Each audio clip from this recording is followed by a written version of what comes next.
अस्सलाम वालेकुम। कैसे हैं सब? उम्मीद करती हूँ कि सब बिल्कुल खैरियत से होंगे और खुशबाश होंगे। अल्लाह ताला सबको खुश रखे। आप सबको मैं अपने चैनल पे वेलकम कहती हूँ। ये मेरा अपने चैनल पे पहला व्लॉग है। सो आप सबसे रिक्वेस्ट है कि मेरी वीडियो को लाइक ज़रूर कर दीजिएगा और मेरे चैनल को लाजमी सब्सक्राइब कर दीजिएगा। जी, तो वीडियो के इंट्रो से आपको पता चल ही गया होगा कि हम लोग ट्रैवल कर रहे हैं इस्लामाबाद से दोहा के लिए। मैं अपने हस्बैंड के पास जा रही हूँ और मेरे साथ मेरे बच्चे भी जा रहे हैं। तो हम लोग घर से निकले हैं अपने फ़्लाइट के टाइम के हिसाब से 3 घंटे पहले घर से मूव किया कि 1 घंटा हमें ट्रैवलिंग में लग जाएगा घर से एयरपोर्ट तक और 2 आवर्स हमें रिक्वायर्ड हैं बोर्डिंग और चेक इन वगैरह करने के लिए। तो बस अल्लाह ताला का नाम लिया और घर से निकल पड़े। जी, तो बच्चे तो बहुत ज़्यादा एक्साइटेड थे कि वो कतर जा रहे हैं अपने डैडी के पास। और कोरोना का एक बहुत लंबा पीरियड था जिसमें हम लोग मूव नहीं कर सके, कहीं जा नहीं सके, ट्रैवल नहीं कर सके क्योंकि फ़्लाइट्स बंद थी, वीज़ाज़ बंद थे। तो बहुत लंबे टाइम के बाद हम दोबारा ट्रैवल कर रहे थे। तो बच्चे तो बहुत ज़्यादा एक्साइटेड थे, लेकिन मैं थोड़ी सी अपसेट थी क्योंकि मेरे पास लगेज था काफ़ी ज़्यादा था। तो अपने असाइंड लगेज के अकॉर्डिंगली बट फिर भी थोड़ी सी टेंशन होती है कहीं किसी किस्म का कोई इशू ना हो। बच्चे छोटे हैं और मैं भी अकेली हूँ, तो मुझे कोई लगेज का इशू ना आए। लेकिन खैर अल्हम्दुलिल्लाह सब कुछ बहुत अच्छे से मैनेज हो गया। वेट भी बिल्कुल सही था, तो मुझे कोई प्रॉब्लम नहीं हुई। जी, तो जब हम लोग मोटरवे से इस्लामाबाद एयरपोर्ट की तरफ टर्न करते हैं तो हमें बड़ा ही खूबसूरत एक व्यू देखने को मिलता है, स्पेशली जो नाइट व्यू है। और दोनों साइड्स पे आपको न्यू सोसाइटीज़ डेवलप होती नज़र आएंगी। सोसाइटीज़ की लाइट्स, एयरपोर्ट की लाइट्स, रोड लाइट्स, तो सब बहुत खूबसूरत एक व्यू देखने को मिलता है। तो बड़ा अच्छा लगता है कि हमारा कंट्री भी डेवलप हो रहा है। बहुत सी चेंजेस यहाँ पे हमें देखने को मिलती हैं जो हमने कभी नहीं देखी थी पाकिस्तान में।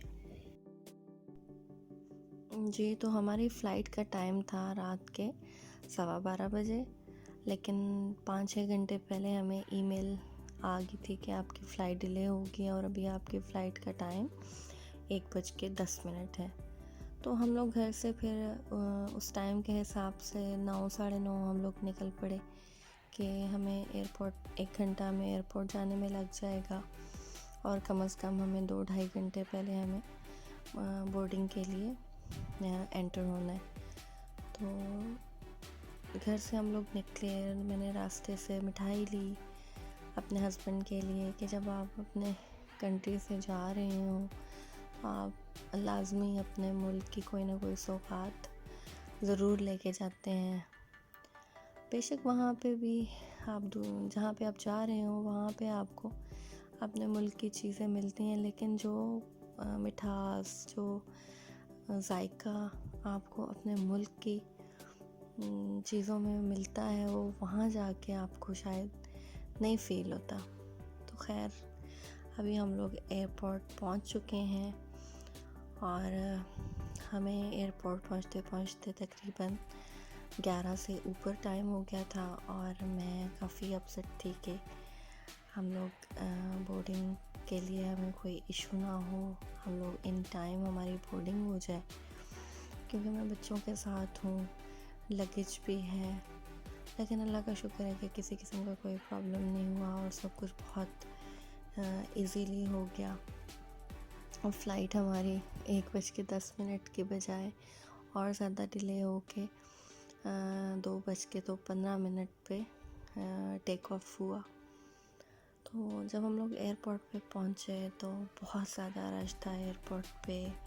हमें ट्रॉली भी नहीं मिल रही थी लगेज कैरी करने के लिए। कोई पोर्टर भी नहीं मिल रहा था कि जो मुझे हेल्प आउट कर सके। इस्लामाबाद एयरपोर्ट पे पोर्टर सर्विस अवेलेबल है। अगर आप अकेले हैं या आपके पास लगेज ज़्यादा है तो आप ये सर्विस अवेल कर सकते हैं और बहुत अच्छे से मैनेज हो जाता है। लेकिन इशू ये आ रहा था कि बहुत ज़्यादा रश था, बहुत ज़्यादा फ़्लाइट्स आई थिंक इकट्ठी आ रही थी, जा रही थी, जिस वजह से आपको ये सर्विस हमें नहीं मिल रही थी। लेकिन शुक्र है कि जो एंट्री पे जो सिक्योरिटी वाले खड़े थे उन्होंने कॉल की कि जो है वो एक हेल्पर की ज़रूरत है। तो जैसे ही मैं एंटर हुई एयरपोर्ट के अंदर तो हेल्पर फ़ौरन पहुंच गया। सारा बैग उसने रैप करवाए, मुझे पोलियो कार्ड्स बनवा के दिए, मेरी बोर्डिंग कराई और सब कुछ बहुत आराम से हो गया।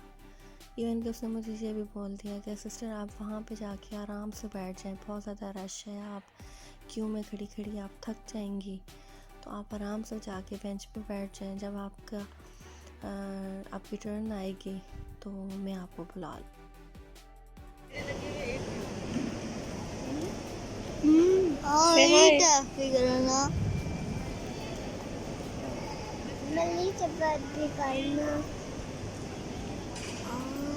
सेंटर में रखो ना।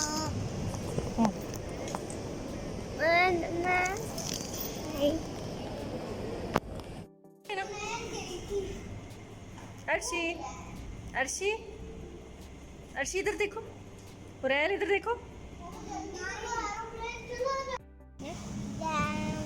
किसके अंदर जाए मैं? अच्छा पीछे होकर बैठे भाई को देखो।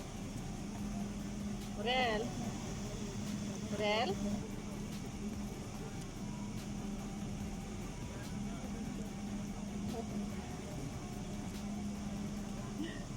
मस्तियाँ शुरू हो गई।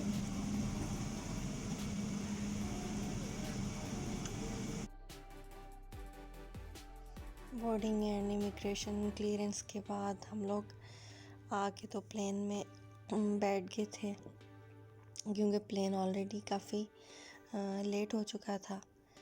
तो बाहर बहुत प्यारा वेदर था, बहुत मज़े की बारिश हो रही थी, तो बहुत अच्छा लग रहा था।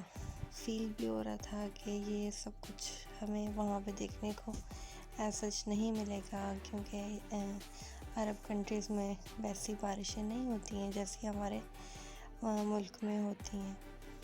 तो बच्चे बहुत ही ज़्यादा थके हुए थे और जो ही प्लेन ने टेक ऑफ किया तो हुरैल साहब साथ ही सो गए।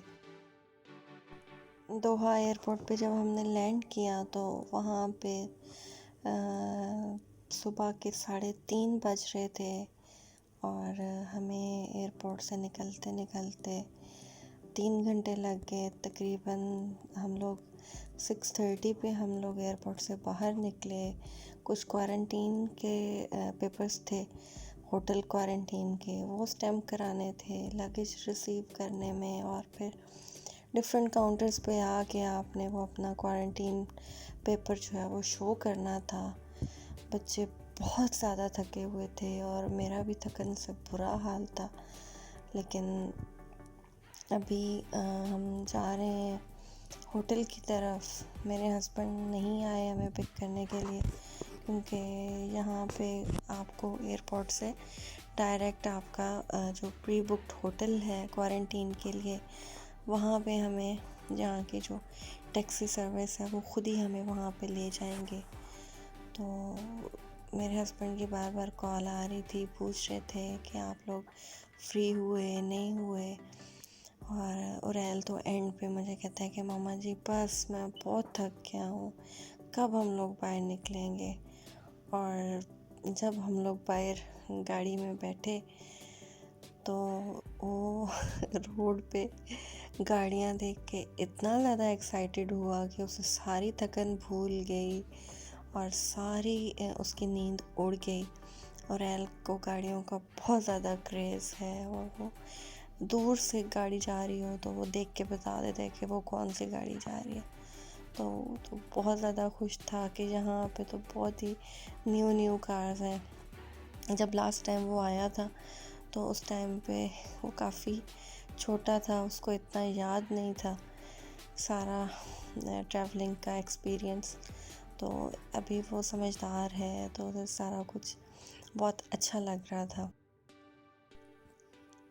तो जी, हम अब अभी अपने होटल की तरफ रवां तवां हैं। और जो भाई ड्राइवर था वो बहुत ही रैश ड्राइविंग कर रहा था, और फिर मैंने उसे 2 दफ़ा बोला भी कि आप आराम से गाड़ी चलाओ, आपको किस बात की जल्दी है, हमने होटल ही पहुंचना है। लेकिन उन्हें तो वाकई में जल्दी थी, क्योंकि उन्होंने हमें ड्रॉप करके फिर और पैसेंजर्स को एयरपोर्ट से पिक करना था। उनके राइड्स पे कमीशन होता है, और बस वो इतनी जल्दी में था। लेकिन मैंने उसे मना किया कि आप बिल्कुल आराम से गाड़ी चलाएं। अभी रास्ते में हम होटल की तरफ जा रहे थे तो मेरे हस्बैंड का फ़ोन आया कि घर फ़ोन करके बताया है कि आप पहुंच गए हो। मैंने कहा नहीं, तो कहते हैं कि अम्मी फ़ोन कर रही हैं और उन्हें फ़ोन करके बता दो कि आप पहुंच गई हैं। मेरे हस्बैंड ने आने से पहले एक फैमिली के हाथ कतरी सिम मुझे पाकिस्तान डिलीवर करवा दी थी कि यहाँ पे आपको एयरपोर्ट पे किसी किस्म का प्रॉब्लम ना हो, आपके साथ मैं इन कांटेक्ट रह सकूँ। तो मेरे पास यहाँ का नंबर था, और उसमें मेरे हस्बैंड ने रिचार्ज भी करवा दिया था। तो मैंने फ़ोन करके अम्मी को इन्फॉर्म कर दिया कि हम लोग अल्हम्दुलिल्लाह खैर आफियत के साथ हम लोग पहुँच गए हैं। अभी हम लोग रेस्ट करेंगे, और इंशाल्लाह जब मैं उठूँगी तो मैं आपसे बात करूँगी। जी, तो हम अपने होटल में पहुँच चुके हैं।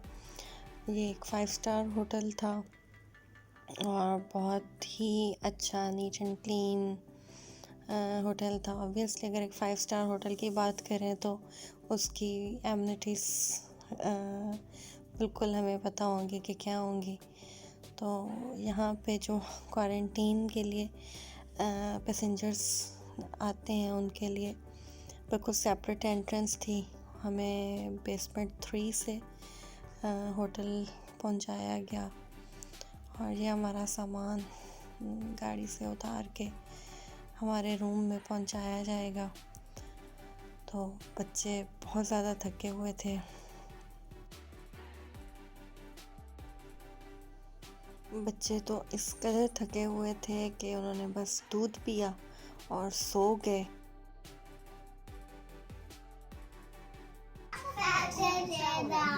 नहीं मांगे मेरा पैसे दे दे मांगे मेरा पैसे दे दो मांगा मेरा पैसे दे दो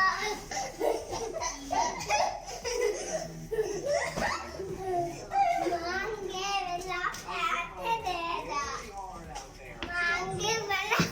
अभी इनका टाइम नहीं गुजर रहा, और ये मस्तियाँ कर रहे हैं, खेल रहे हैं। अंदर बच्चों के लिए रहना काफ़ी मुश्किल था, और मुझे भी ये चीज़ काफ़ी बुरी लग रही थी कि इतने दूर से बच्चे आए हैं अपने डैडी के पास, तो उनसे मिल भी नहीं सके। तो शाम का जब टाइम हुआ तो उरैल मुझे कहने लगा कि मामा डैडी को बोलो कि आए और हमें ले जाएं। तो मैंने उसे बताया कि बेटा हमने 10 दिन होटल में रहना है, क्योंकि जिस टाइम पे मैंने ट्रैवल किया था उस टाइम पे पॉलिसी थी कि आप जो पाकिस्तान, इंडिया और 6 जो एशियन कंट्रीज़ हैं वहाँ से अगर आप ट्रैवल कर रहे हैं तो आपको 10 डेज़ होटल क्वारंटीन करना पड़ेगा। तो मुझे बच्चों के साथ होटल में रहना बहुत मुश्किल लग रहा था, क्योंकि बच्चे एक जगह पे नहीं रह सकते। लेकिन अल्लाह पाक का शुक्र है कि होटल वालों को हम पे तरस आ गया। मैं फुली वैक्सीनेटेड थी और जो वैक्सीन कतर में अप्रूव थी वही वैक्सीन लगवा के आई थी। तो मेरा सेम डे कोरोना टेस्ट किया गया, बच्चों का भी हुआ। खैर बच्चों का तो जस्ट उन्होंने ज़ुबान के ऊपर से सैंपल लिया। तो नेक्स्ट डे उन्होंने बताया कि आपका अगर नेगेटिव आता है कोरोना टेस्ट और ब्लड सैंपल भी उन्होंने मेरा लिया और ये बताया कि अगर मेरा एंटीबॉडीज़ टेस्ट पॉजिटिव आता है तो हमें कल रिलीज़ कर दिया जाएगा। तो अल्हम्दुलिल्लाह नेक्स्ट डे फ्राइडे था, तो मेरे हस्बैंड को भी ऑफिस से ऑफ था और फिर मुझे तकरीबन फ्राइडे को 1-1:15 बजे होटल क्लिनिक से कॉल आई कि आपका मिनिस्ट्री से अप्रूवल आ चुका है, तो आप जो है वो जा सकती हैं। और फिर अल्हम्दुलिल्लाह हम खैर आफियत के साथ अपने घर पहुंच गए। तो इसी के साथ मैं अपने वीडियो को एंड करती हूँ और इंशाल्लाह आपके साथ नेक्स्ट वीडियो में मुलाकात होगी। तब तक के लिए अल्लाह हाफिज़।